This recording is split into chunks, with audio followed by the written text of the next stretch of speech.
Em 17 de novembro desse ano, Need for Speed Underground 1 completou 20 anos. Para relembrar um pouco, eu trago aqui 10 curiosidades desse game que fez parte da infância e do início da vida adulta de muitos. Tenho certeza que algumas das curiosidades listadas aqui você não sabia, então vamos lá. Existem apenas tunners. Todos sabemos que os carros não precisam ser exclusivamente do Japão para serem considerados tunners. Apesar disso, a maioria dos carros presentes no jogo são do Japão, não possuindo nenhum muscle, luxury sedan, lowrider ou exótico, apenas uma categoria em específico, coisa que iria mudar em Need for Speed Underground 2, onde teríamos a presença de muscle cars, e em Need for Speed Most Wanted teríamos a presença de exóticos, e em Need for Speed Carbon teríamos a presença de luxury sedans. Os carros bônus disponíveis para o jogador não têm a mesma performance que a máquina usa. Existem ao total 10 carros bônus no jogo que você pode usar apenas no modo Kick Race e que são desbloqueados conforme mais pontos de estilo você faz nas corridas. Alguns deles são carros aleatórios que já existem no jogo, porém com visual modificado, usando vinis que não estão disponíveis para o jogador colocar em outros carros no modo de customizar, e outros são veículos que aparecem durante a história no modo Underground.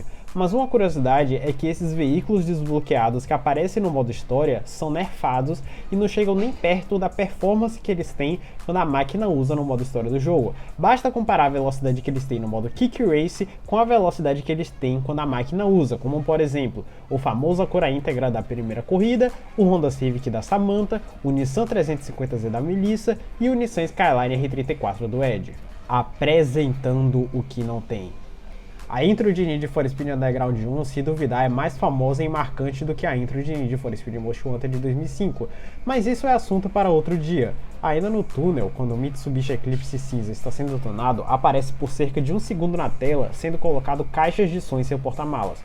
Modificação essa que não existe no jogo e que só foi trazida no seu jogo seguinte, em Need for Speed Underground 2. Será que a Black Box estava planejando colocar esse recurso, porém foi cortado? Sons não autorais. Na primeira cutscene do modo Underground, antes da corrida contra o TJ, e nas cutscenes de tutoriais do modo Drag e Drift, é possível ouvir um ronco bem familiar que, se você é fã de Velozes e Furiosos, já deve ter reconhecido: o som do Nissan Skyline R34 do Brian em Mais Velozes e Mais Furiosos, filme lançado 5 meses antes do jogo. Será que a Black Box adicionou isso como uma referência ao filme, ou foi apenas uma falta de tempo para fazer o som dos carros? Só dá para imaginar o quão legal seria se desse para ter esse mesmo ronco durante a gameplay.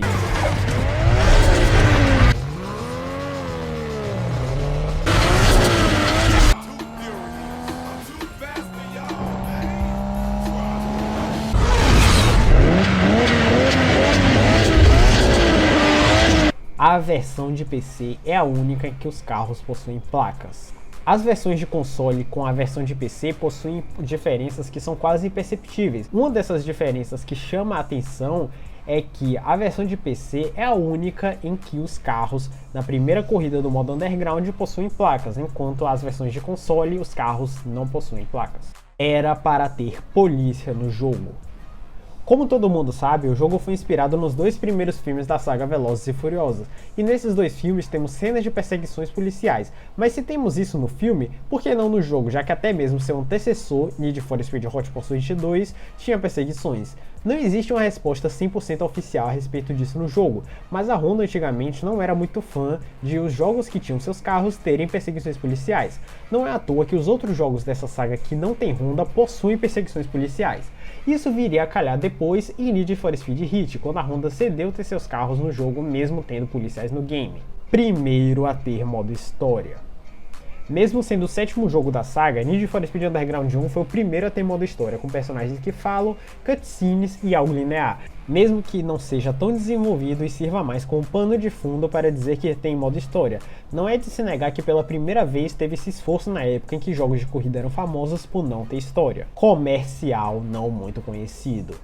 Existe um comercial não muito conhecido de Need for Speed Underground 1 anunciando o game e o seu lançamento. Passou na televisão apenas nos Estados Unidos, provavelmente no Reino Unido, Canadá e Austrália, já que existe apenas esse comercial em inglês. De início é estranho e macabro, mas mesmo assim é um comercial criativo e que muitas pessoas até hoje nem sabem da existência. Vale a pena conferir. Era suposto para estar aqui? Quando iniciamos o torneio Ed's Posse Parte 1, aparece uma cutscene de Ed, que é o penúltimo chefe, jogando dinheiro no protagonista e dizendo que se ele pegar um táxi, ele vai mais rápido. Essa cutscene era para aparecer na penúltima corrida contra o Ed, caso você perder ela aparecer, mas por algum motivo ela está aqui de maneira totalmente desconexa e fora do contexto. Pistas e locais secretos. Existem pistas que foram feitas durante o desenvolvimento do jogo para os devs testarem os carros, física e a gameplay do game. Por incrível que pareça, os modders conseguiram achar essas pistas nos arquivos do jogo e colocar elas como jogáveis.